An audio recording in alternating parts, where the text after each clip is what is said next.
హైదరాబాద్ అవతల south west corner లో ఉన్న ఆ శంకరపల్లి మండలం దాటి కొంచెం ముందుకెళ్ళక వచ్చే ఆ మైతాబ్ ఖాన్ గోడ దాటి వెనకతల వైపు వెళ్తా ఉంటే ఎడం పక్క ఒక సన్నటి బాట కనిపిస్తుంది. ఆ బాటలో కొంత దూరం వెళితే కనిపించే ఆ చిన్ని గ్రామం పేరు చీమలద్దరి. అక్కడ ఎవరో ఒక ముసలాయన కనబడితే అది ఏమన్నా ఉర్దూ పదం అనుకుని అడిగాం. అతను నవ్వేసి అదేం కాదండి, దాని అసలు పేరు చీమలదారి.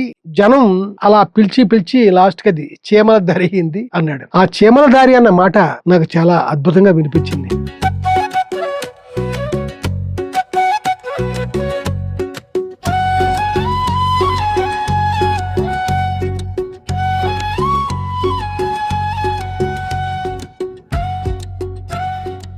అది దాటి ముందుకెళ్ళాం ఒక చిన్న ఊరు. ఆ ఊరు కూడా దాటి ముందుకెళ్తే మళ్ళీ సన్నటి కంకర బాట. ఆ బాట పట్టుకుని పైకి వెళ్తే కొండ మీదకి ఒక ఎర్రటి కోట కనిపించింది.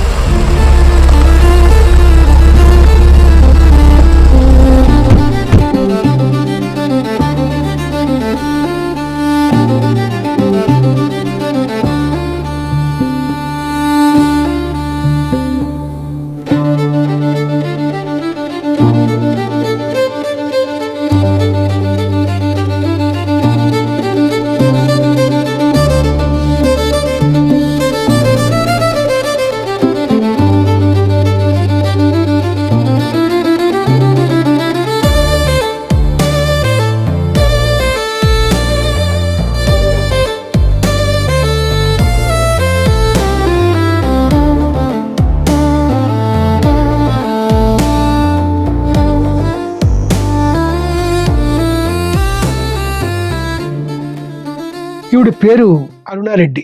ఈ కోట పేరు తెలంగాణ గడి. అసలు ఈ కోట కట్టడానికి ఈ ప్లేస్ ఎందుకు సెలెక్ట్ చేసుకున్నారు మీరు అని అడిగితే చీమలదారి అన్న పేరు ఆవిడికి చాలా నచ్చిందట.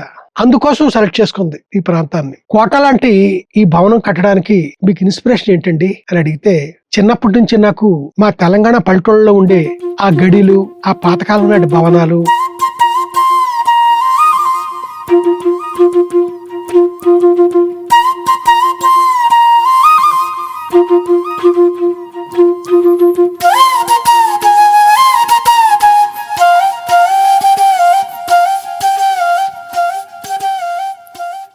ఇప్పుడు చాలా వరకు పడగొట్టేశారు. అందుకని అలాంటి ఒక గడి నేను కట్టుకోవాలనిపించి ఇది కట్టుకున్నాను అంది ఆవిడ. ఆ తర్వాత ఆవిడే ఇంకా ఎక్స్టెండ్ చేశారు మ్యాటర్ని. మన అమ్మమ్మలు తాతయ్యలు చెప్పే ఆ పేదరాశి పెద్దమ్మ కథలు,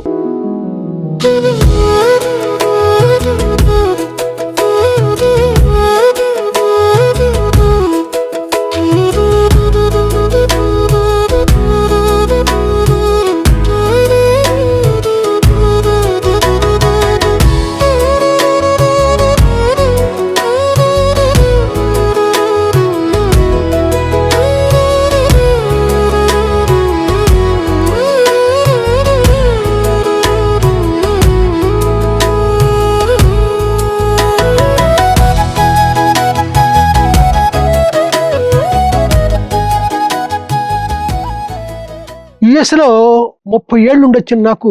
ఈ గ్రామాలన్నీ కలదిరుగుతూ ఉంటే ఆ పాతకాల నాటి ఇళ్ళు, ఆ గడిలు మొచ్చుకైనా కనిపించట్లేదు నాకు.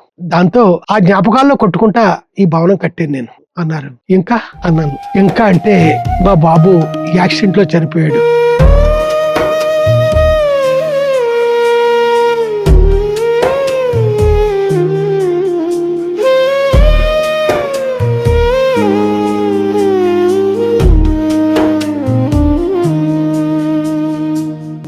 షాక్ నుంచి ఇప్పుడిప్పుడే కోలుకుంటా ఈ యాక్టివిటీస్ లో ఇన్వాల్వ్ అవుతున్నాను. ఇంకా చెప్పండి అన్నాను. చిన్నప్పుడు హాలిడేస్ కి, పండుగలు, పబ్బాలకి ఆ పల్లెటూళ్ళకి వెళ్ళిపోయి ఆ బావుల్లోనూ ఆ చెరువుల్లోనూ మురుగుతా తేల్తా ఆ తోటల్లో కలితిరుగుతా ఉండేవాళ్ళం.